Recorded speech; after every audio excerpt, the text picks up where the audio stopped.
bienvenidos y bienvenidas a Sin Fronteras. Hoy es lunes, ¿cuánto es hoy?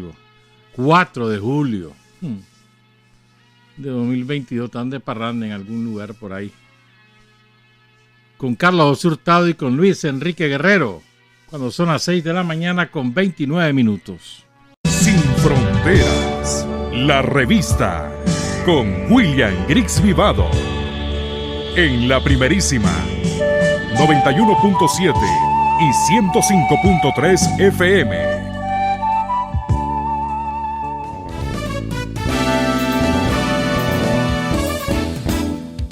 Sin fronteras para decir la verdad.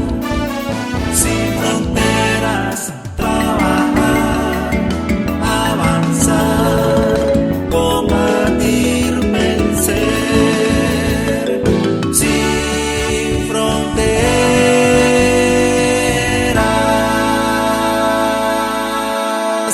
Son las 6 de la mañana con 34 minutos. Bueno, ya se fue Bonnie. Llegó como tormenta tropical. Sus vientos causaron algunos daños, sobre todo en el departamento de Rivas. Los vientos y las lluvias fueron torrenciales en gran parte del país, como todos lo hemos vivido. Fíjate que hubo más lluvia, sin embargo, en el norte de Costa Rica y en El Salvador. En El Salvador causó desastres en la capital, en San Salvador. Y aquí, lo más notable, bueno, es difícil priorizarlo, categorizarlo, pero yo quiero resaltar esa manera como entregó su vida Juan Carlos Alemán Mendoza, Carlón. Un compañero de 38 años iba a bordo de una unidad de bus de transportes canales allá en Ciuna, que comunica Ciuna con la comunidad de Unión La U. Entonces, cuando van atravesando el río Betel, Aló Betel, una cabeza de agua se dejó venir. Es decir, eso es imprevisible. Puede estar tranquilo el río, pero si está lloviendo aguas arriba y es torrencial, se deja venir la corriente. Y eso fue lo que ocurrió. Entonces embancó el autobús.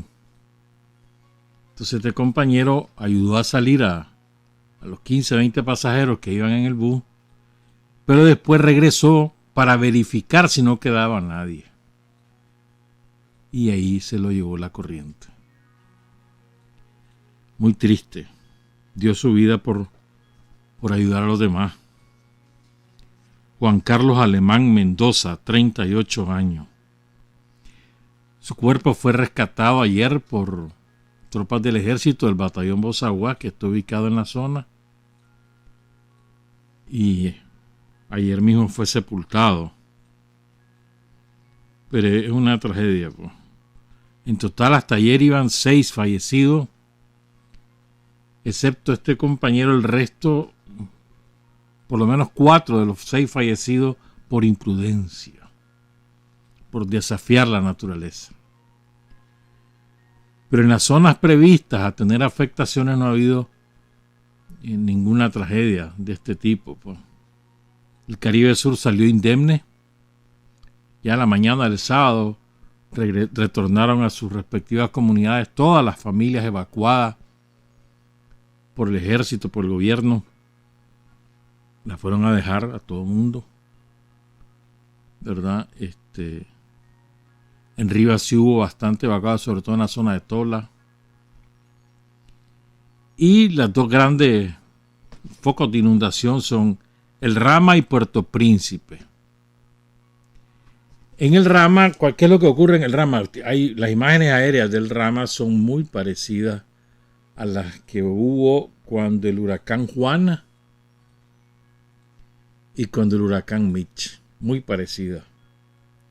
¿Qué es lo que ocurre? Ahí confluyen los 3 grandes ríos que conforman el Escondido, el Siquiamico y Rama.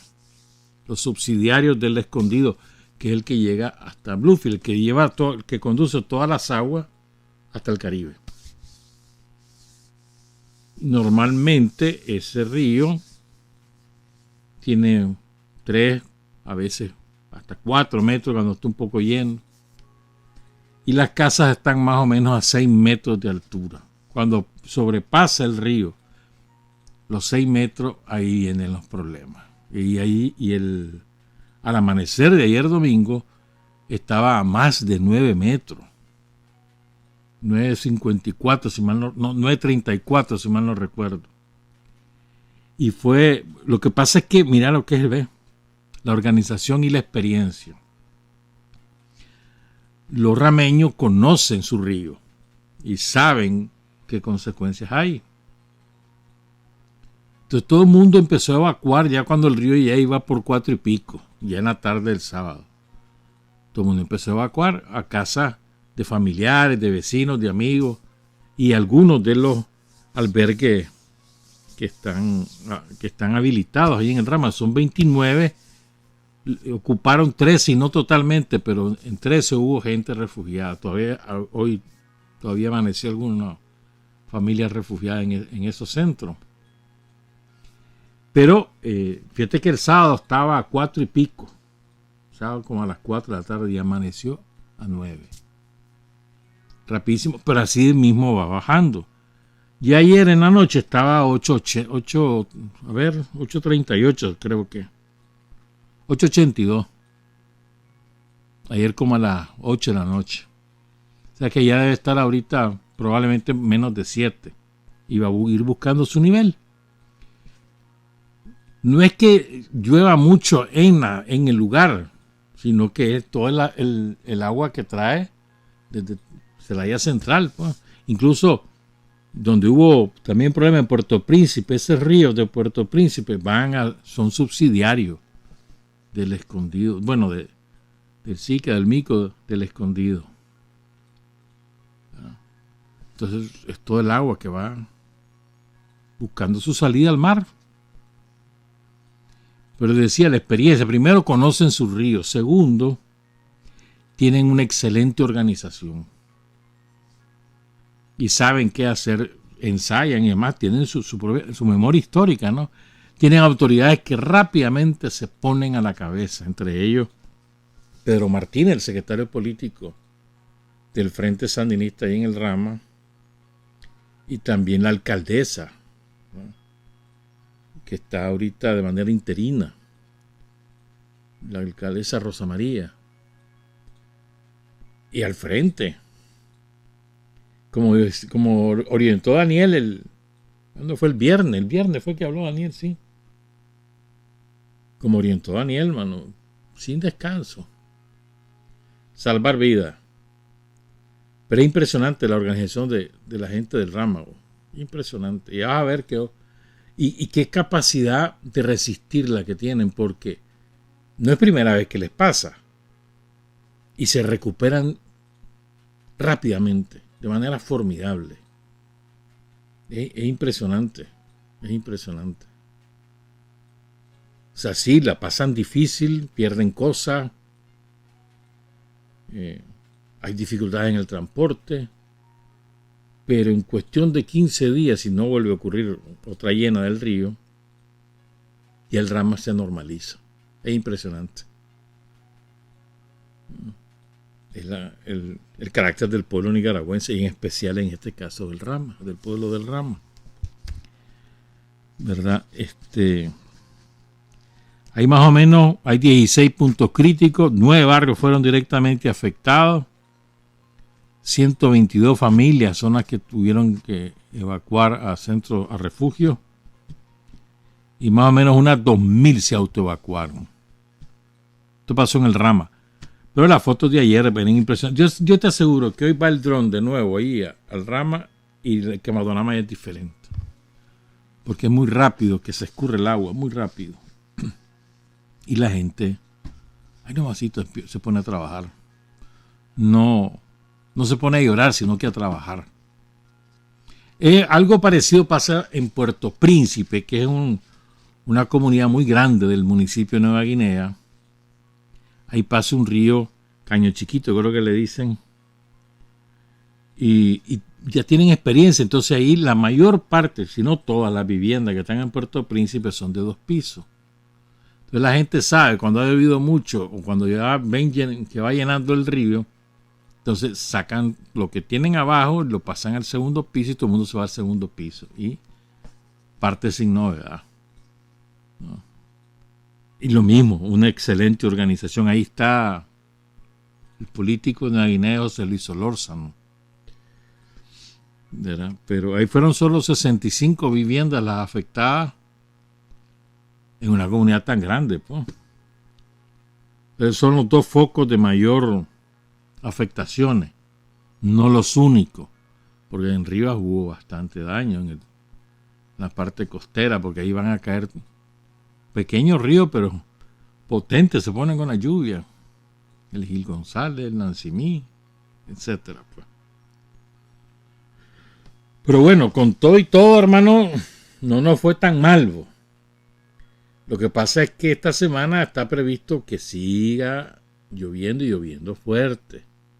Ya está puesta otra onda tropical ahí en el Caribe, relativamente cerca. Debe estar aquí ya mañana, probablemente. Y hay mucha humedad que está viniendo del Caribe, pues de manera que no nos va a dar tregua el invierno. Los que están preocupados son los productores de frijoles, porque mucha lluvia pudre el frijol. Los que están con el maíz están felices. Va a haber una cosecha de maíz salvaje. Sí, nos sigue tratando más o menos así el invierno, ¿verdad? Pero habrá que ver esta semana cómo nos va. Salimos relativamente bien. Demuestra otra vez que la clave de todo esto es prevenir y organizarse. 2 elementos clave.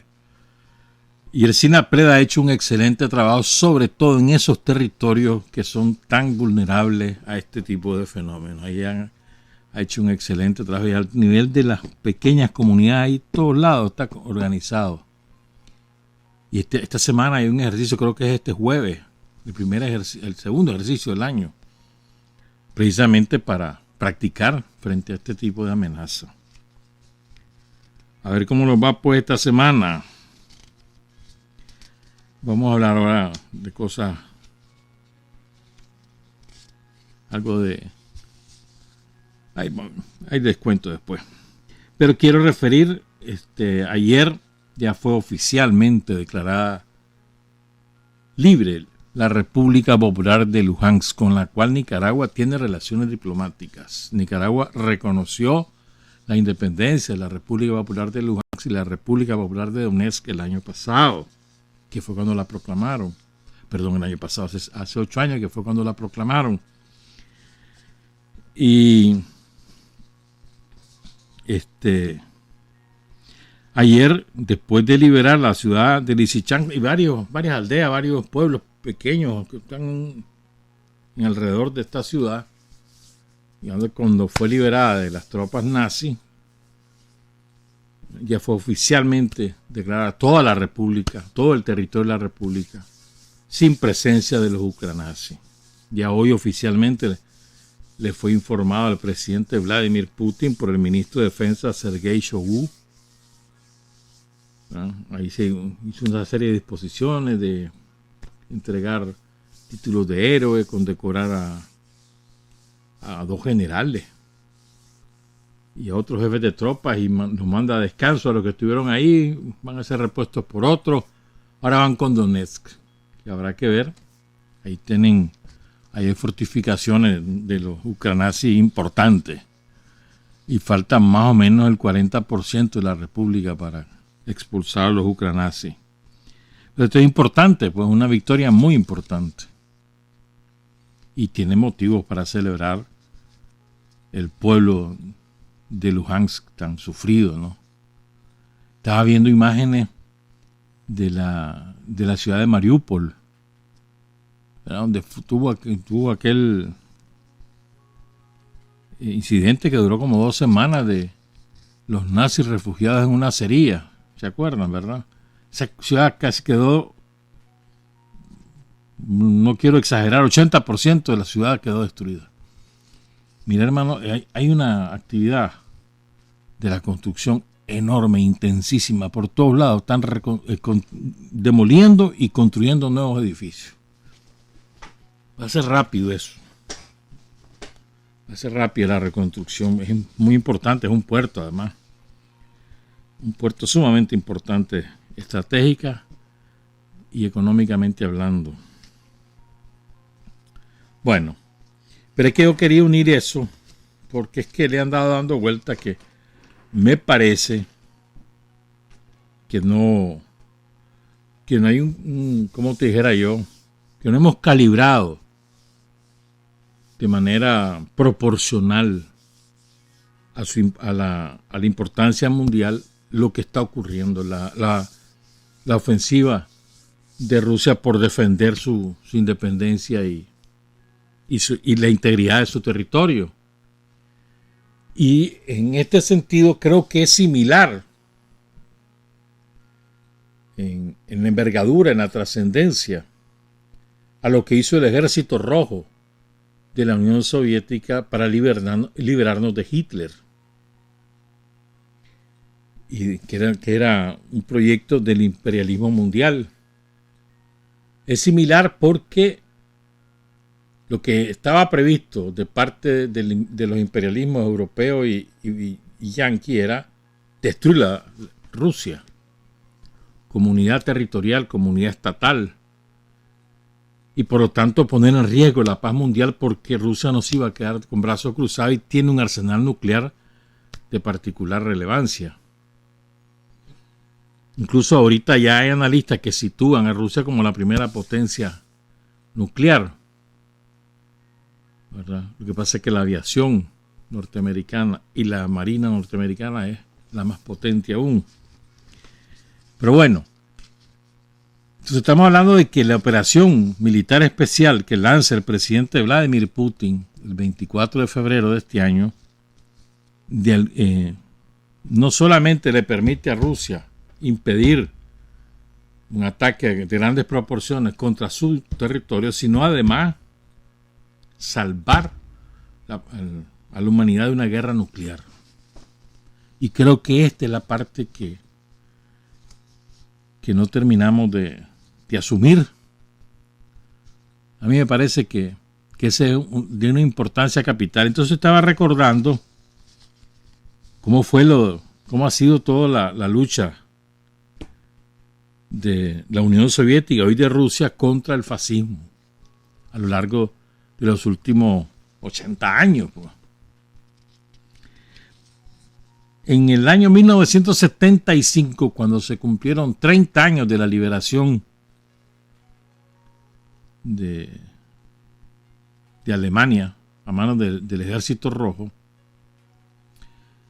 30 años, el 8 de mayo de 1975, Fidel, el gran Fidel, hizo un discurso para recordar este efeméride. Y creo que voy a compartir algunos de sus conceptos que creo que cobran vigencia en la coyuntura actual, para que más o menos tengamos una perspectiva histórica. Sí, es verdad, no es ahora un sistema socialista el que prevalece en Rusia, para nada, un sistema capitalista con mucha fuerza de los oligopolios, hay que decirlo. Vladimir Putin no es ningún comunista, nada que ver, pero no por eso deja de tener tanta importancia lo que está haciendo el pueblo ruso. ¿No? Y creo que vale la pena entonces darle una perspectiva histórica. Nos decía en aquella oportunidad, el 8 de mayo, repito, 8 de mayo de 1975, nos decía lo siguiente Fidel: el fascismo surge en el mundo precisamente después de la Revolución de Octubre, como un instrumento contra el marxismo-leninismo.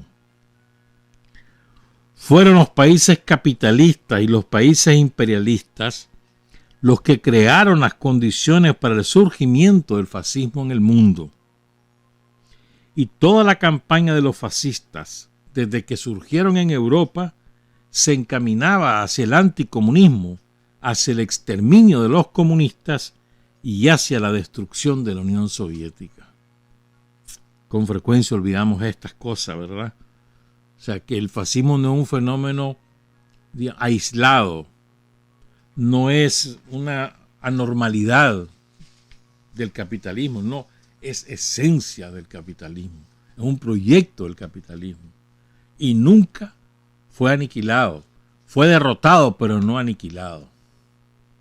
Quedaron brotes en la propia Alemania todos los mandos fascistas que no fueron condenados a muerte, todos los mandos de Hitler pasaron a ocupar posiciones en la OTAN y en el naciente nuevo ejército alemán, por ejemplo. Algo parecido pasó con militares de otros territorios que habían sido sometidos por los nazis. Entonces el fascismo nunca fue aniquilado. Ahí quedó. Y máximo porque en la medida que las generaciones que vivieron los horrores de Hitler fueron desapareciendo porque iban muriendo, en esa misma medida hubo un resurgimiento del fascismo porque contribuyeron las clases dominantes de Europa al elaborar planes de estudio que arrebataban o que castraban la real naturaleza de la derrota de Hitler, que fue gracias a la Unión Soviética y no a pesar de la Unión Soviética.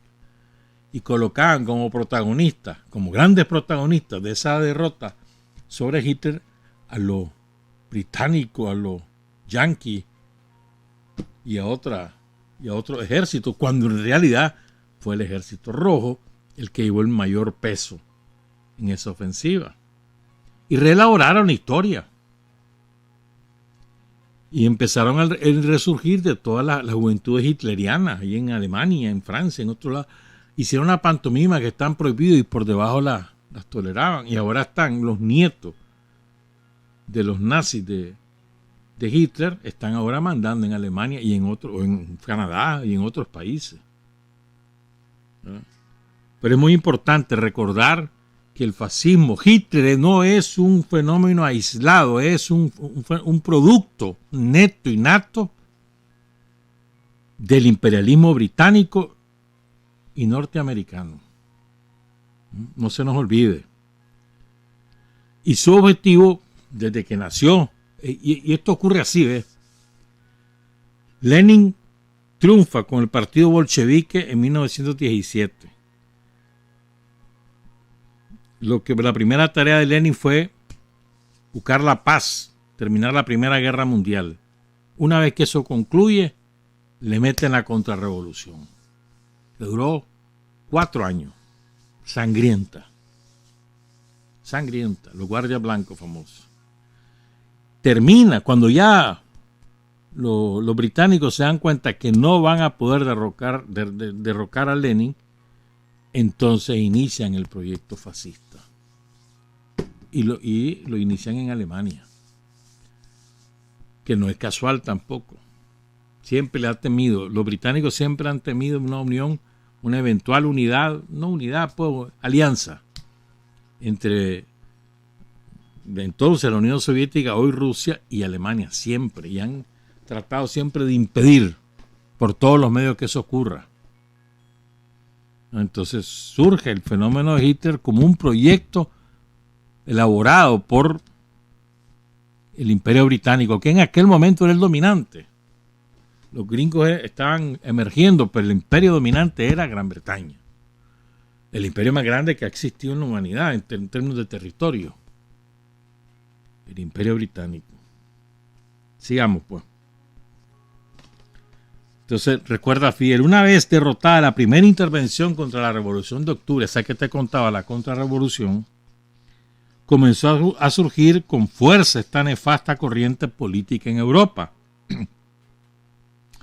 El fascismo era la expresión más acabada del pensamiento reaccionario burgués e imperialista, y desde que Hitler salió a la palestra pública, declaró sus propósitos de agredir un día a la Unión Soviética, proclamó sus doctrinas racistas y sus ideas acerca del exterminio de pueblos enteros, de la esclavización de decenas de millones de hombres y de las conquistas de nuevos territorios. Hay que decir que toda la humanidad pagó caro, muy caro, este fenómeno político, este engendro de los burgueses y el imperialismo, porque hasta los propios países capitalistas en un momento determinado se vieron agredidos por el fascismo. Pasó con el bombardeo de Londres, ¿verdad? Todos recordamos, dice Fidel, aquellos años trágicos que precedieron a la guerra. La política, esto es importante, la política conciliacionista con el fascismo de los países capitalistas. ¿A qué se refiere? A lo que hacían los ingleses con Hitler. Ellos hablaban de la conciliación, de la negociación, que a cambio de que nunca tocaran a Inglaterra, que ellos los iban a dejar hacer lo que quisieran, etcétera, pues.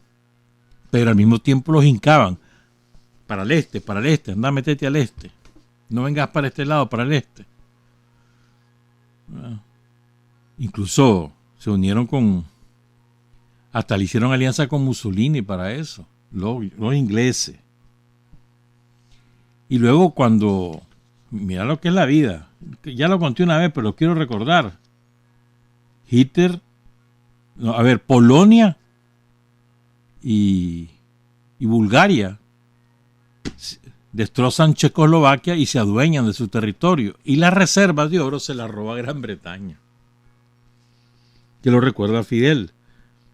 Todos recordamos el criminal reparto de Checoslovaquia, que fue desmembrada y repartida para satisfacer la ansia expansionista del fascismo, claudicando vergonzosamente los gobiernos capitalistas frente a las exigencias de Hitler. En el fondo, la política de aquellas potencias se encaminaba a lanzar el fascismo contra la Unión Soviética, a empujar a la horda hitleriana hacia la Unión Soviética. La URSS se había esforzado, la URSS cuyo presidente o cuyo máximo líder era Joseph Broz Stalin, se había esforzado por preservar la paz, y esto es importante, por reunir a todas las fuerzas antifascistas de Europa. Se cansó de predicar incesantemente la necesidad de frenar el fascismo. Y esto es importante, ¿por qué? Porque Stalin hizo de todo. Habló con británicos, con franceses, con belgas, con holandeses, con suecos, para que se unieran, para parar a Hitler. Y no le pararon pelota. Claro, porque era su proyecto, por eso no le pararon pelota. Pues claro, en aquel momento era lo correcto, ¿no? Pero es importante recordarlo. ¿Verdad? Dice Fidel, ¿qué ocurrió en cambio cuando se produce la invasión a la Unión Soviética? Todos sabemos la epopeya del pueblo soviético, que resistió los embates en todos lados. Pues el sitio de Leningrado, imagínate, más de 2 años y casi 3 años sitiado. El pueblo soviético no se desmoralizó. Los soldados soviéticos no se desmoralizaron, ni aun cuando los tanques y las tropas enemigas estaban a decenas de kilómetros de su retaguardia. En cambio, cuando los hitlerianos se metieron en Holanda, se metieron en Polonia, se metieron en Francia, se metieron en Bélgica, unas cuantas semanas de combate y se ahuevaban, todos los militares se rendían, entregaban la valija. Los soviéticos no. Por eso es que quiero resaltar ahora esto. Los ejércitos de Hitler estaban acostumbrados a luchar contra regímenes sociales reaccionarios, recuerda Fidel, contra ejércitos burgueses, y cuando se produce la agresión a la Unión Soviética se encuentran por primera vez con un tipo de ejército diferente, con un tipo de soldado diferente, con un tipo de pueblo movido por otras motivaciones, y se encuentran desde el primer instante una resistencia encarnizada. Los soldados soviéticos morían defendiendo sus posiciones. Y luego, cuando el ejército soviético toma la ofensiva, cuando llegó la hora de ajustar cuentas definitivamente y se inicia el avance, hacia el territorio fascista se escriben páginas inmortales y gloriosas, en las que sobresalen el heroísmo del soldado, el patriotismo del pueblo, la superioridad de la técnica y sobre todo la superioridad de los principios revolucionarios. Las tropas soviéticas no se detuvieron sino hasta el mismo corazón de la Alemania fascista, hasta el mismo día que en la cúspide del Reichstag pusieron la gloriosa y victoriosa bandera del pueblo soviético. ¿Qué quiero resaltar aquí? La moral.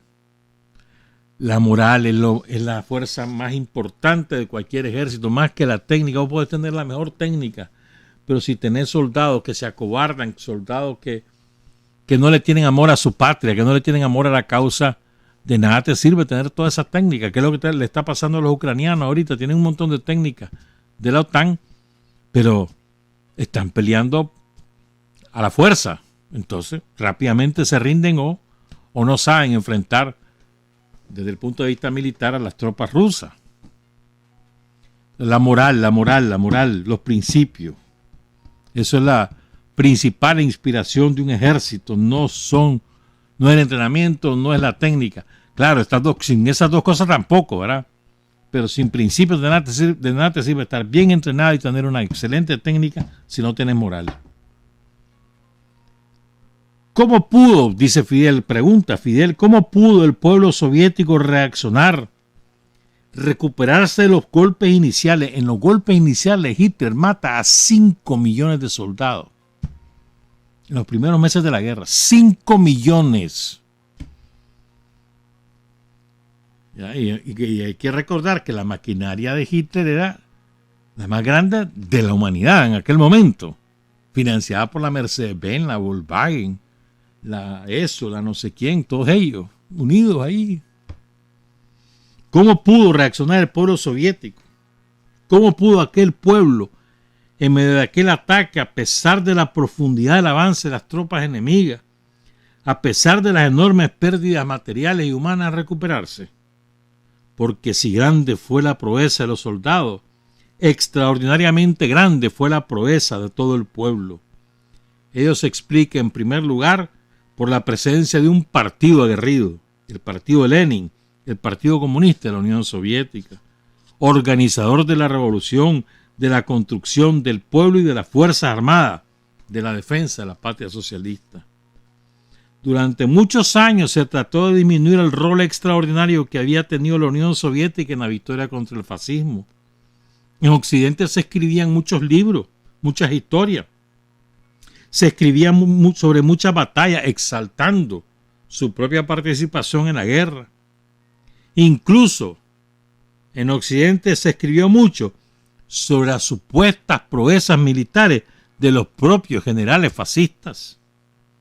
Sin embargo, el hecho cierto, histórico, incuestionable es que fueron precisamente el pueblo y el ejército soviéticos quienes llevaron el peso fundamental y decisivo en la derrota del fascismo. Fue el pueblo soviético el que pagó el precio mayor y el que realizó el aporte fundamental de la victoria. Sin ese aporte, habría sido absolutamente imposible la derrota del fascismo. No se puede comparar la participación de ningún otro país al aporte soviético. Y ahora quiero leer esta parte que para mí es el corazón de muchas de las situaciones que vivimos en el mundo. Primero lo refiero y después lo comentamos. Recuerda Fidel. En Estados Unidos, por ejemplo, ni una sola ciudad fue ocupada por el enemigo. Ni una sola casa fue destruida. Ni una sola industria fue desmantelada. El pueblo norteamericano no conoció directamente los horrores de la guerra. La economía norteamericana prosperaba. Las ganancias de las empresas norteamericanas durante la guerra sobrepasaron los 100.000 millones de dólares de la época. Cuando la guerra concluye, una gran parte de la industria y de la economía soviéticas estaban destruidas. Una gran parte de la riqueza del pueblo soviético había desaparecido en aras de la victoria contra el fascismo. cuando la guerra concluye, casi todo el oro del mundo había ido a parar a los bancos de Estados Unidos. Entonces esto subyace mucho en la matonería con la que actúa el imperialismo norteamericano. Ellos nunca han sabido lo que es una guerra. Lo más grave que les ha pasado es el ataque a las Torres Gemelas, que fue un autoinfringido. Ellos mismos organizaron ese ataque en complicidad con los sionistas para darle vuelta a la coyuntura mundial y tener la excusa ideal para el rearme. Ellos mismos lo hicieron, pero eso es lo más grave que han sufrido. Terrible, además, que fueron capaces de matar a casi 3.000 de sus propios ciudadanos, imagínate vos. Porque lo de Pearl Harbor fue de Japón y en Hawái, un archipiélago ocupado por Estados Unidos y anexado por Estados Unidos hace ya muchos años. Entonces, como ellos nunca han sufrido lo que es una guerra, nunca creen que es cajeta, que la sufran otros. Ellos se sienten indemnes, que nunca les va a pasar nada. Cuando los norteamericanos sientan lo que es una guerra en su territorio, ya vas a ver cómo les cambia la mentalidad. Incluso fíjate que sin eso, mira cómo es la cosa, en los últimos 10 años, en la juventud norteamericana ha decaído a casi un 21% el interés por inscribirse en las Fuerzas Armadas de Estados Unidos. Ha bajado del 40 y pico hace 20 años al un poquito más del 21% ahora. Ya nadie quiere meterse al ejército. Y en los últimos 5 años esa tendencia ha sido mucho más pronunciada. Y vas a ver, cuando se vuelva a medir esto, con el resultado de Afganistán, va a ser peor. Porque, a ver, si ellos habían enaltecido su operación en Afganistán como la gran operación por la libertad del mundo, por la democracia, resulta que destruyeron ese país, lo destrozaron, se robaron sus reservas, murieron montones de norteamericanos ahí, asesinaron a decenas de miles de civiles y el resultado es el mismo, la misma fuerza política que gobernaba Afganistán cuando llegaron los yanquis es la misma que quedó ahora porque los derrotó. Entonces no hay tales. Y los norteamericanos es cierto que están embobados por tanta propaganda mentirosa de todos los medios corporativos, pero se terminan dando cuenta. Y el otro factor que ha influido, y por eso que te decía, una de las cosas que más alienta el matonismo de Estados Unidos, que nunca han sufrido la guerra, el otro factor es que los soldados norteamericanos, que la juventud norteamericana ha visto cómo tratan a los soldados cuando regresan de los frentes de guerra. Los tratan como basura. Y hay decenas de miles de veteranos de las guerras contra Irak, contra Afganistán, contra Siria, contra Libia, decenas de miles que viven en las calles, que nunca lograron un empleo, que tampoco tienen servicios de salud, que viven traumatizados, que han perdido su familia, sus casas. Entonces los soldados se ven en ese espejo y no quieren por eso sumarse a la Fuerza Armada. Entonces los matones de Estados Unidos tienen un gran problema en este momento, y estoy hablando de hoy, que no tienen suficiente carne de cañón para mandarlos a una guerra. Y están considerando la posibilidad de implantar el servicio militar obligatorio en Estados Unidos. Ya se está hablando de eso en las cúpulas. Entonces necesitan una propaganda intensa de colocar al pueblo norteamericano en la locura, en la esquizofrenia, de que hay que defendernos, nos van a atacar, para que la gente vuelva a incorporarse o que acepte una ley de servicio militar obligatorio en Estados Unidos. Para que vean pues cómo van las cosas. Decir, claro, como ellos no saben, cuando apenas saben lo que es la guerra y ven que es mentira, lo de la tal democracia, lo de tal libertad, que nos querían agredir, que no sé qué, ven que todo eso es mentira, entonces empiezan estos problemas. A ver con qué carne de cañón. ¿Te acordás que para Irak, para las dos guerras contra Irak, la guerra contra Afganistán, la guerra contra Libia, reclutaron a miles de latinos porque era la manera de obtener la nacionalidad de los inmigrantes ilegales? y después también a un importante contingente de afroestadounidenses, porque están en la miseria, fuera del sistema universitario, no tienen posibilidades de nada, entonces se meten al ejército. Pues ya eso no es una tendencia relevante en la juventud norteamericana. Entonces están en un problema, no tienen carne de cañón. Y ahora quiero contarles, antes de que nos vayamos a la pausa, porque después nos vamos a ir con Fidel, pero de otro tema, y vas a ver qué bonito. Entonces, como consecuencia de la gran victoria del Ejército Rojo sobre Hitler, que era la victoria sobre el imperialismo mundial, repetimos, porque Hitler fue un proyecto del imperialismo mundial, no fue algo fortuito. Fruto de esa gran victoria del Ejército Rojo, es que se derrumba el imperialismo británico. El imperio británico se derrumbó como un castillo de naipes, quedó debilitado y se derrumbó. Y luego eso abrió las puertas de la liberación nacional de los pueblos del África y de los movimientos de liberación nacional en América Latina y en Asia. Cuando vos revisás el mapa, como decía Fidel, cuando vos revisás el mapa de África, a 1945 encontrabas que casi ninguno, por no decir ninguno, de los países de África era independiente. A partir de la victoria del Ejército Rojo, empiezan los movimientos de independencia en toda África.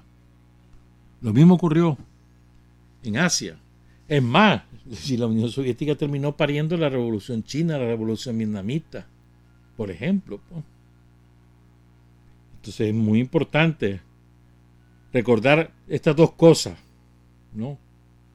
O estas varias cosas que estamos haciendo, y de la mano de Fidel recordar el origen del fascismo. El origen es un proyecto del imperialismo, no es casual, es lo mismo que está ocurriendo ahora. El camino del fascismo, el que ha seleccionado Estados Unidos para enfrentar a a Rusia y a China. El camino del fascismo, y lo están imponiendo aceleradamente en sus respectivas sociedades, con el permiso de sus propias sociedades, que eso es lo más triste. Con el permiso, con la voluntad, pegándole vivas a la OTAN, a una maquinaria asesina como la OTAN. Es muy triste lo que está ocurriendo con los pueblos europeos. Con su permiso se está instaurando el fascismo como modelo de sociedad. Y el objetivo es la guerra contra Rusia y contra China. Ese es su objetivo. Su raíz está en ese proyecto que ellos crearon, que se llamó Hitler, en los años 20 del siglo XX, hace ya 100 años. Hace 100 años, y precisamente, si mal no recuerdo, en 1922. Hace 100 años empezó esto. Y ahora están adoptándolo como un proyecto colectivo de todo el sistema imperial. Europa, Japón, Corea del Sur, Australia, Estados Unidos. Y ahí van enderezados con ese proyecto, restringiendo las libertades ciudadanas en todas esas sociedades, poniéndole la ley del bozal, no solo para la libertad de hablar, sino para la libertad de pensar, adoctrinándole. ¿Te acordás que decían que el comunismo nos adoctrinaba? No, es al revés. Es el capitalismo el que adoctrina desde niño. Le meten las mentiras en las cabezas y los hacen como robots. Eso es lo que están haciendo. A ver cuánto les dura, sí. Porque las condiciones de la tecnología también significan una ventaja para que nosotros podamos por nosotros mismos encontrar información alternativa. Depende de cada quien, sin embargo. Han embrutecido tanto a la gente en Europa, es impresionante, que ni siquiera tienen el afán de buscar otras fuentes de información, ni siquiera eso, hasta eso les han arrebatado a la voluntad de buscar fuentes alternativas. Ahí ha ido poquito a poco, ahí va el movimiento empezando a despertar, los pueblos europeos empezando. Vamos a ver si terminan y derrocan a todos esos gobiernos que les quieren confiscar todas sus libertades. Regresamos, son las 7:18. Hay hombres que luchan un día y son buenos. Hay hombres que luchan un año y son mejores. Pero hay hombres que luchan toda la vida Esos son los imprescindibles. 7 de la mañana con 22 minutos. Antes de continuar, mañana es el 43 aniversario de la liberación de Jinotepe. Mañana hay marcha, caminata. A las 2 de la tarde en Los Mameyes, en Jinotepe, y en San Marcos, que también es su aniversario, a las 3 de la tarde en el Parque Natural, nos informa Mario Cruz. Y también mañana van a recordar al compañero Roberto Castillo. ¿Te acordás de Roberto Castillo? Que es difícil olvidar ese. Creo que son los dos de los hechos que más marcaron a los sandinistas y a la opinión pública en Nicaragua durante el intento somocista de liquidar al gobierno del Frente Sandinista, el golpe de Estado, que fue, lo de Bismar Martínez, por supuesto, ¿no? Y este es otro, pues, lo de Roberto Castillo y su hijo Christopher. A Christopher lo matan a finales de junio de un balazo. Entonces don Roberto le llevan el cadáver a su casa, lo está velando, y él se está en un cuarto y graba un video, ¿verdad?, reclamando justicia, denunciando el crimen y reclamando justicia. Que se nota que había estado llorando y está conteniendo el llanto el hombre, don Roberto Castillo, y lo matan. Eso fue el propio día que le mataron a su hijo, y un día como mañana, el 5 de julio de 2018, lo asesinan. Una cosa terrible. Ese video lo sacaron todos los canales de televisión, etcétera. Entonces, mañana es su aniversario, el aniversario de don Roberto Castillo.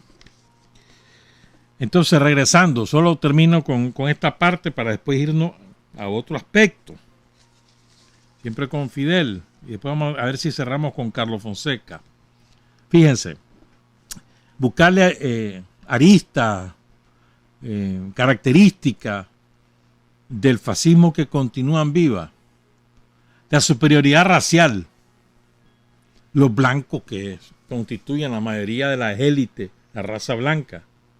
O el color blanco de la piel, porque yo creo que las razas tampoco existen, pero bueno. Que constituye la mayoría de las clases pudientes y dominantes de las sociedades capitalistas, se creen superiores al resto. Y superiores no solamente a los que son de color más de piel más oscura, sino incluso, ¿verdad?, a los blancos que no han nacido en sus territorios. Como por ejemplo los eslavos, los rusos, son eslavos. Esa es una característica. La otra es la intolerancia. Solo ellos pueden hablar. Y el que hable en contra de su opinión es metido preso. Ahorita hay un proceso penal contra una periodista alemana porque ha reportado la guerra en Ucrania desde Donetsk y ha dicho lo que realmente pasa. Hay un proceso penal en contra de ella. Por ejemplo, ¿no? Pero como ese ejemplo hay muchos más. Esa es otra característica que prevalece. ¿No? Entonces, para que no se nos olvide, el fascismo no ha sido liquidado, no fue liquidado, no fue aniquilado. Fue derrotado, pero no fue aniquilado. Entre otras cosas porque quedaron fascistas vivos y después vinieron sus descendientes y etcétera. Pues. Y lo más importante, la filosofía, que lo originó, está intacta, sigue prevaleciendo en todas las élites europeas y norteamericanas o estadounidenses. Pues. Bueno, norteamericanas porque también son canadienses. Bueno, entonces solo cierro esta parte que decía Fidel, fíjense bien. Cuando los soviéticos luchaban y morían en Leningrado, en Moscú, en Stalingrado, en Kursk, en Berlín, y ahorita podríamos mencionar todas las ciudades de Luhansk o de Donetsk, estaban luchando y estaban muriendo también por nosotros. Sus héroes, los héroes soviéticos, son por tanto también nuestros héroes. Sus mártires son también nuestros mártires. Su sangre es también nuestra sangre. Vigente, hermano. En el sentido histórico y en el sentido presente del concepto que elaboraba Fidel. Voy a cambiar de tema, pero con el mismo Fidel. 4 años antes Fidel había estado en Santiago de Chile, la famosa visita de Fidel, cuando le regala el fusil a Allende. Y estaba en el debate eso, lo de las Fuerzas Armadas, que así no se podía, que querían dar el golpe de Estado. Pero Allende confiaba en el carácter constitucional, institucional y profesional de su ejército. Él había nombrado a Pinochet como jefe del ejército. Y ese fue el que le dio el golpe de Estado. Pero bueno, entonces se va Fidel a la Universidad Técnica del Estado, ahí en Santiago de Chile, el 29 de septiembre de 1971. Ahí sostuvo un conversatorio, pero al principio hizo una introducción corta. Y precisamente habla de espíritu y de fascismo. Entonces dice Fidel, este es un concepto vital. Hay que armar los espíritus. Cuando el espíritu está armado, el pueblo es fuerte. Y cuando el fascismo asoma, armar los espíritus revolucionarios. Cuando el fascismo se moviliza, nace con todas las características de fascismo. Y esto sin palabrería, viéndolo con toda claridad. Entonces, el espíritu que vemos en la juventud es el espíritu que a nuestro juicio, dice Fidel, puede dar la batalla.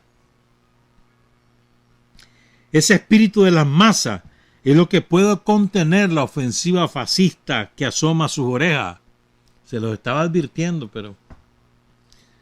Y lo digo, dice, no a título de visitante, si me permiten, lo digo a título de víctima del fascismo, porque los he visto en acción con todos los atributos del fascismo, despertando sentimientos ruines, agitando los odios de clase, agitando egoísmos, apetencias, demagogias, intrigas, mentiras, insolencias sin ningún límite. Me voy a detener aquí porque una de las cosas que yo recuerdo muy bien del discurso anticomunista de hace unos 30, 40 años era que los que estábamos en la acera revolucionaria de la sociedad, o que adoptábamos, éramos simpatizantes de esas ideas y de esas propuestas, ¿verdad? Nosotros sembrábamos el odio de clase. Y es exactamente al revés. El odio de clase lo siembra el capitalismo y enseña al pobre a asumir el odio del rico contra el mismo pobre. Esa es la desgracia. Nosotros lo vivimos, ¿no te acordás en el 2018? El chavalerío de barrios que a veces se sumaban a los tranques, Paganini, Drogos y demás. Chavalo, no tenían dónde caerse muertos. Los muertos de los tranqueros eran ricos, no eran ricos, contratados por ser pobres, Paganini, y asumiendo discursos de ellos con odio de clase. A ese extremo llega la ideología de la burguesía, del capitalismo, agitando los odios de clase, los egoísmos, las apetencias, la demagogia. No hay que olvidar lo siguiente, dice Fidel, que en la historia los que han aplicado la violencia no son los revolucionarios, sino los contrarrevolucionarios.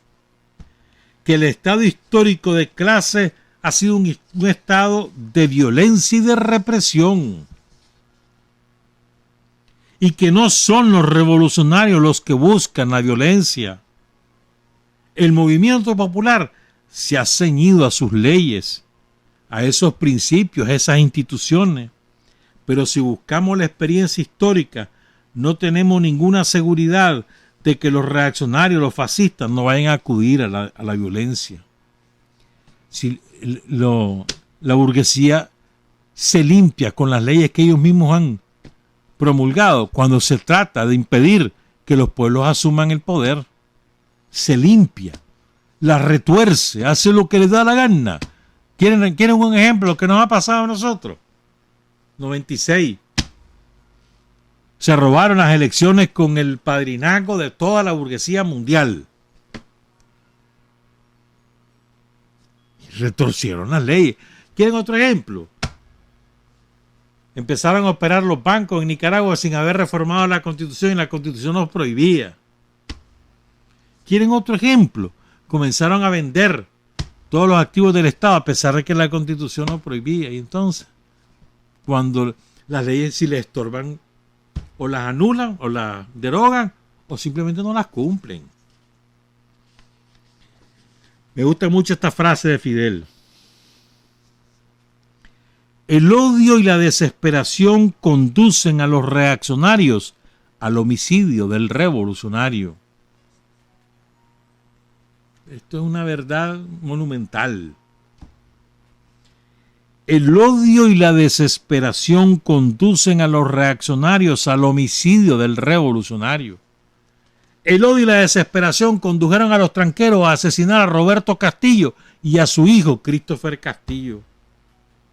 A asesinar al hijo de Amada Pineda, al hijo de Benigna Arauz, a los muchachos de Matagalpa, a los muchachos de León, a los muchachos de Masaya. El odio y la desesperación. Odio y desesperación porque no ganaban. Después hablo un poquito del sistema capitalista que prevalecía en Cuba, porque hubo muchas preguntas sobre Cuba. Entonces dice Fidel: ¿cómo puede sentirse hombre aquel que ve por encima de su cabeza a los explotadores que lo escupen, que lo humillan, que lo desprecian, que lo matan de hambre? ¿Qué clase de igualdad es esa? ¿Qué clase de igualdad es esa que mientras las hijas de los poderosos y los ricos se apaseaban por Europa e incluso buscaban títulos nobiliarios o matrimonios de millonarios, a muchas hijas de campesinos y de obreros no les quedaba otro camino que el prostíbulo? ¿Y por qué no se habla de eso? ¿Por qué los reaccionarios no hablan de eso? Tan cristianos como luego pretenden llamarse, tan humanos como luego pretenden llamarse, y admiten tranquilamente esas lacras, esos horrores dentro de la sociedad humana. ¿Por qué? Te voy a citar un paréntesis. En España, en el Estado español, hace tiempo, hace por lo menos 13 años, que fue la última vez que estuve por esos lados, vos te ibas a la zona roja, donde están los antros de juego y los prostíbulos. Y la muchacha, la nacionalidad de las muchachas dedicadas a la prostitución y que eran esclavas sexuales, porque estaban obligadas a ejercer la prostitución, eran ucranianas. Ucraniana, después rumana y de otras nacionalidades de Europa Oriental, pero sobre todo ucraniana. Mira lo que es la vida. Sigo. ¿Qué derechos humanos son esos? ¿Qué derechos humanos son esos en que un hombre tiene que extender la mano para pedir una limosna? En que un niño tiene que andar descalzo y limosneando, en que una mujer tiene que venderse como mercancía en la plaza pública.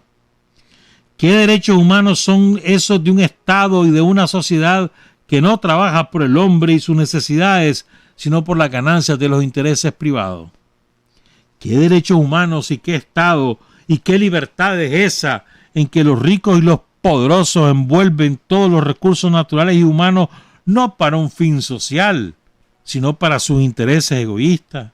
En que los ricos y los poderosos imponen sus condiciones, imponen sus leyes y lo imponen todo, y el hombre entonces no trabaja para la necesidad.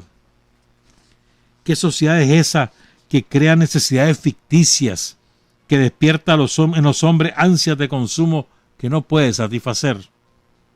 ¿Qué sociedad es esa que mientras hay cientos de miles de analfabetos y decenas de miles de niños que se mueren de hambre, de enfermedad o de desnutrición, quieren importar los lujos de las sociedades desarrolladas. ¿Qué libertades son esas que mientras ellos tienen la cultura, los medios, el dinero, lo tienen todo? El modo de expresarse. El infeliz campesino no tiene ni la cultura ni el medio para expresarse. ¿Qué libertades son esas? Las libertades de ser propietario de los medios de divulgación de prensa, de los medios de divulgación de masa, y la libertad de usarlos en beneficio de sus intereses de clase. Como hemos dicho en otras ocasiones, dice Fidel, y esto es lo que más quiero compartir con ustedes. Escuchen esto. Como hemos dicho en otras ocasiones, nosotros no buscamos glorias ni buscamos honores. No nos consideramos mejores que los demás. No. ¿De dónde nacen los sentimientos nobles que podamos tener? Del pueblo. Todos los hombres nacemos con tendencias buenas y tendencias malas, con tendencias egoístas y con tendencias generosas, con tendencias nobles y con tendencias innobles. La sociedad desarrolla unas u otras. La capitalista, desgraciadamente, desarrolla por todos los medios las tendencias egoístas, las tendencias innobles, las bajas pasiones, y las utiliza por todos los medios con un objetivo mercantil. Nosotros, los revolucionarios, tratamos de desarrollar las pasiones nobles, pero nosotros mismos, los revolucionarios, lo que expresamos son los más nobles sentimientos del pueblo. No somos más que portadores de su propia nobleza, de su propia bondad. Nosotros no tenemos nada de nosotros mismos. Lo que tenemos y sentimos los revolucionarios lo recibimos del pueblo y lo llevamos al pueblo. Y es el pueblo quien nos ha hecho mejores, es el pueblo quien nos ha hecho más nobles, es el pueblo quien nos ha hecho más revolucionarios. Qué cosa más linda, qué cosa más linda. Y es así. No es que nosotros somos buena gente porque nosotros mismos, no, hermano. El pueblo mismo nos enseña a ser buena gente. Tu familia es básica, la escuela es básica y el contacto con el pueblo, hermano. Y te vas alimentando de la nobleza del pueblo, la generosidad del pueblo, de la solidaridad del pueblo, de la honradez del pueblo, de los principios del pueblo. Entonces te convertí en simplemente un portavoz, un portador. Ni siquiera portavoz, portador de la nobleza, de la generosidad, de la solidaridad del pueblo. Entonces, por eso es que Fidel dice, ¿verdad? Nosotros no buscamos glorias, ni buscamos honores. No nos consideramos mejor que los demás. Y dice, ¿de dónde nacen los sentimientos nobles que podamos tener? Del pueblo. Voy a repetir este párrafo, porque de verdad que es de una gran profundidad.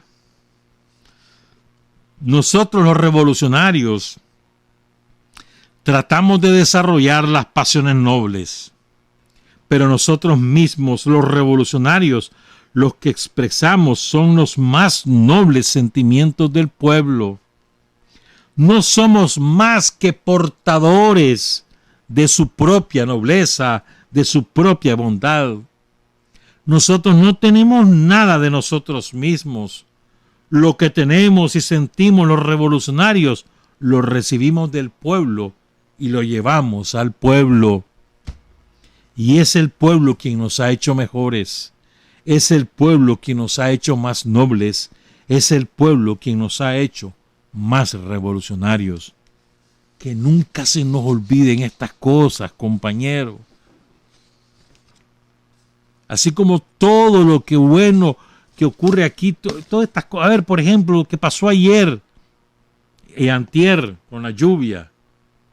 La manera que salimos indemnes en gran medida, gracias a la organización del pueblo. Es el pueblo el protagonista. Entonces, Fidel trasciende ese concepto del protagonismo político y te dice que también es protagonista ideológico, porque lo bueno que vos puedas tener como revolucionario se lo debes al mismo pueblo, el pueblo que te lo enseña, y vos se lo devolvés al pueblo en la misma expresión, la misma nobleza, la misma generosidad, los mismos sentimientos humanos. Y a veces se nos olvida, a veces nos creemos nosotros que no, yo sí soy buena gente. Es que yo me eduqué de tal manera. No, hermano. No es así. No es así. Vamos a ir en otra lista de estas reflexiones. Cuando son las 7:43. Con algo sobre Carlos Fonseca y Silvio Mayorga. No va a dar tiempo de hacerlo todo, pero sí podemos hacer una parte.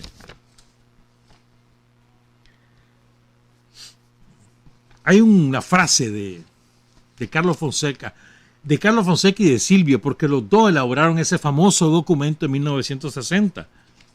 Silvio Mayorga y Carlos Fonseca. Silvio Mayorga caído en Pancasán, en Aroteño, que se llama Breve análisis de la lucha popular nicaragüense contra la dictadura de Somoza, que lo presentan en Caracas. Lo fecharon el 1 de marzo, ya es después del Chaparral. Y entonces dicen Silvio y Carlos, Carlos y Silvio. Una frase cortita. La unidad sin acción no es unidad, sino grotesca caricatura de la unidad. Y lo digo por muchas cosas. O sea, vos, en cualquier terreno, hablemos de, bueno, el terreno interno, el terreno político, el terreno que querrá. La unidad, ¿dónde la demostrás? En acción. En la acción, ahí vamos a demostrar si estamos unidos o no. No en las palabras, en las declaraciones, no. ¿Querés unidad con gobierno en América Latina, por ejemplo? Es en la acción. A ver, ¿con quién me puedo aliar? ¿Con quién me puedo unir? Porque son dos cosas diferentes. Y las alianzas son tácticas o son estratégicas, ¿verdad? Para que no confundamos. Yo puedo tener una alianza táctica porque no hemos llegado a un acuerdo sobre esto. ¿Qué es lo que nos pasó aquí en Nicaragua con el COSEP? Llegamos a alianzas tácticas. A ver, ¿quién nos vamos a aliar? Vamos a echar adelante este proyecto, por ejemplo, energía eléctrica. Vamos a echar adelante este proyecto, qué sé yo, lo que sea, pues. El COSEP dijo, ya no quiero ser tu aliado, te quiero derrocar. Voy a financiar un intentona para derrocarte y voy a matar gente para derrocarte. Se acabó la alianza. Pero nunca fue una alianza estratégica.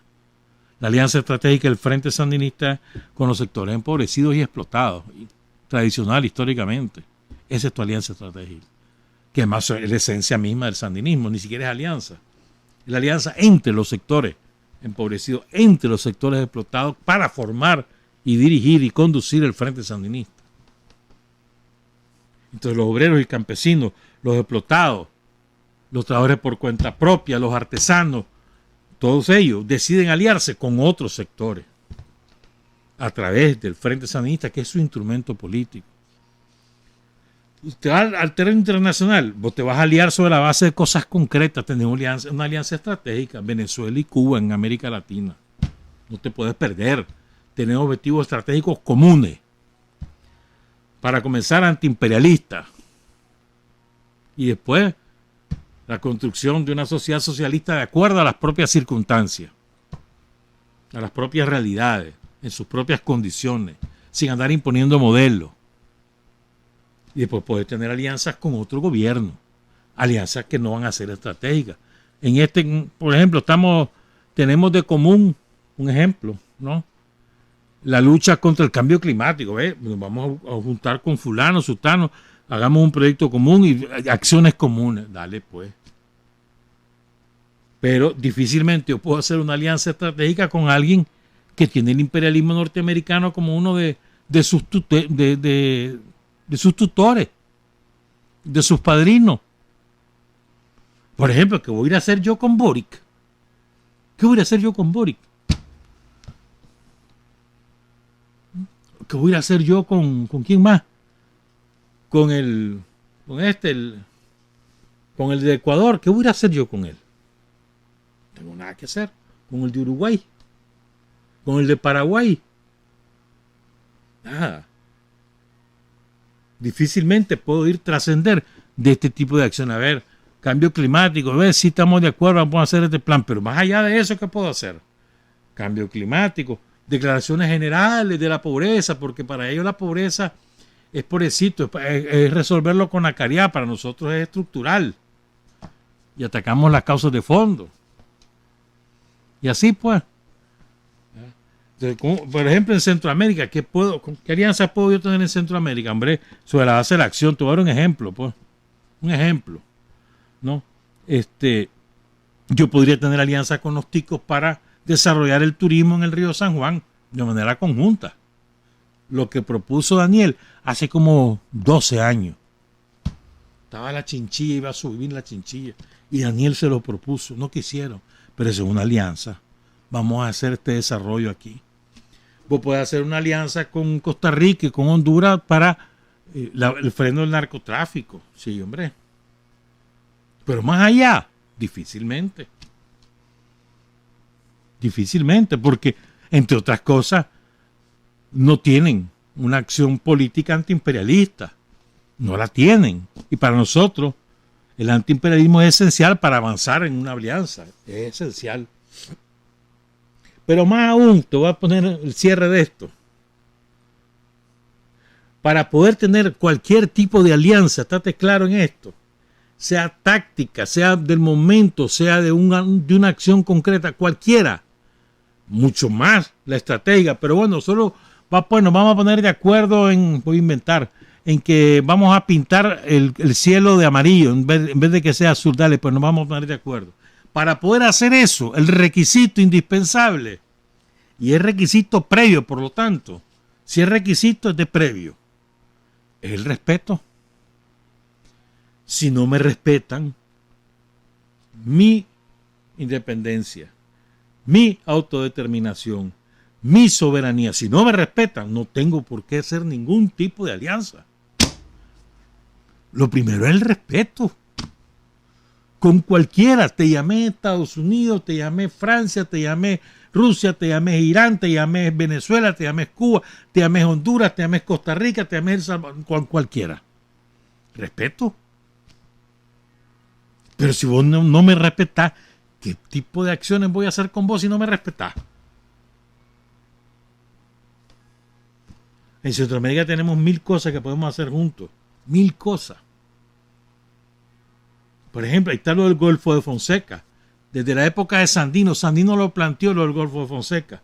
Negociamos un acuerdo. Bukele no quiso sumarse y ahora el gobierno de Honduras no ha querido ratificarlo. ¿Qué vamos a hacer? Aplicando el fallo de La Haya.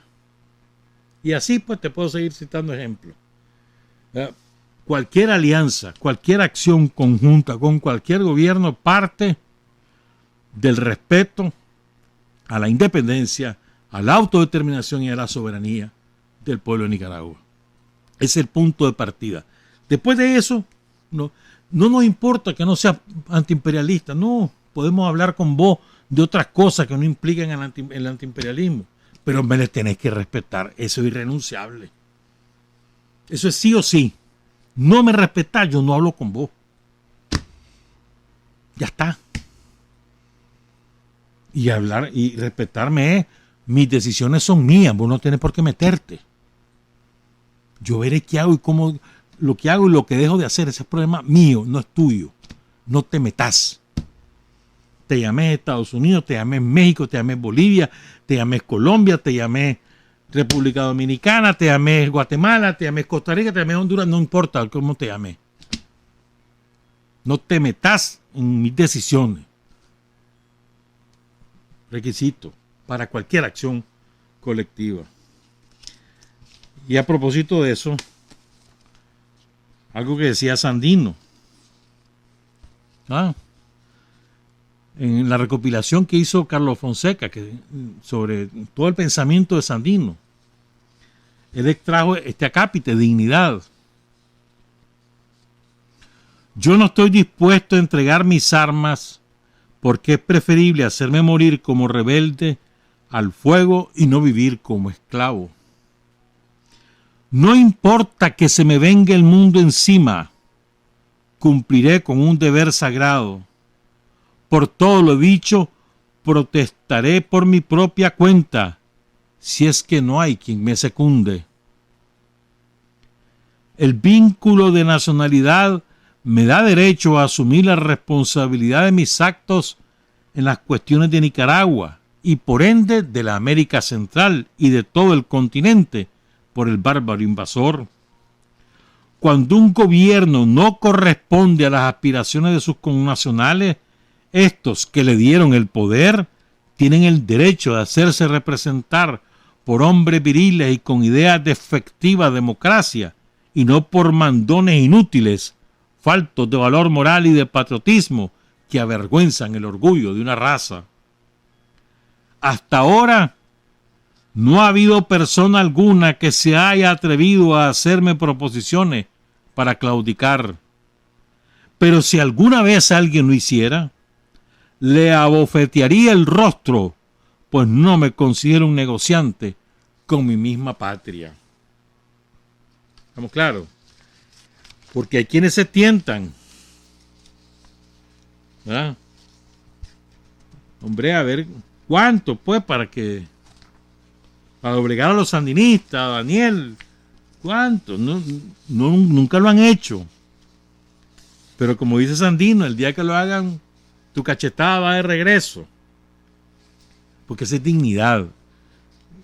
Y repito, dignidad parte del respeto mutuo. Yo no puedo respetar a quien no me respeta, ¿verdad? Y no puedo llegar a ningún tipo de acuerdo con nadie si no parte del respeto. Es esencial, que es una prédica que se le ha oído a Rosario durante años. Respeto, respeto, respeto. No pedimos más. No queremos ni que sea antiimperialista, pues ni que saques a las bases yanquis de tu territorio, o a los capitales yanquis de tu economía, o a los políticos yanquis, o a los agentes yanquis que están ahí manejando tus instituciones. No, ahí tenelo si querés. Problema tuyo. No me meto en eso, pero respetame. Y a veces no entendemos eso. Aquí la diplomacia no tiene nada que ver con hipocresía. Nada que ver. En la diplomacia tenemos que hablar también con claridad. Algo que aprendimos del Che. El Che fue el que inauguró ese tipo de diplomacia. ¿Se acuerdan? Hablándole al pan, pan y al vino, vino. Nada de andar con esos lenguajes subterfugios. Dorando la píldora. No, directo. Ya está. Después Raúl Roa, me acuerdo. Miguel de Escoto así era. Daniel así ha sido siempre. ¿No? Chávez, Fidel. No. La hipocresía y la doble moral, el discurso ese que dice pero no dice. No, hermano. Al pan, pan y al vino, vino. Nos respetan, vamos de viaje. Nos respetan, sí. El que no nos respeta, no tenemos nada que hablar con ellos. Trabajar, avanzar, combatir, vencer, patria y libertad. Revolución es sentido del momento histórico. Es cambiar todo lo que debe ser cambiado. Es igualdad y libertad plenas. Es ser tratado y tratar a los demás como seres humanos. Es emanciparnos por nosotros mismos y con nuestros propios esfuerzos. Es desafiar poderosas fuerzas dominantes dentro y fuera del ámbito social y nacional. Es defender valores en los que se cree al precio de cualquier sacrificio. Es modestia, desinterés, altruismo, solidaridad y heroísmo. Es no mentir jamás ni violar principios éticos. Es convicción profunda de que no existe fuerza en el mundo capaz de aplastar la fuerza de la verdad y las ideas. Revolución es unidad, es independencia, es luchar por nuestro sueño de justicia para Cuba y para el mundo, que es la base de nuestro patriotismo, nuestro socialismo y nuestro internacionalismo.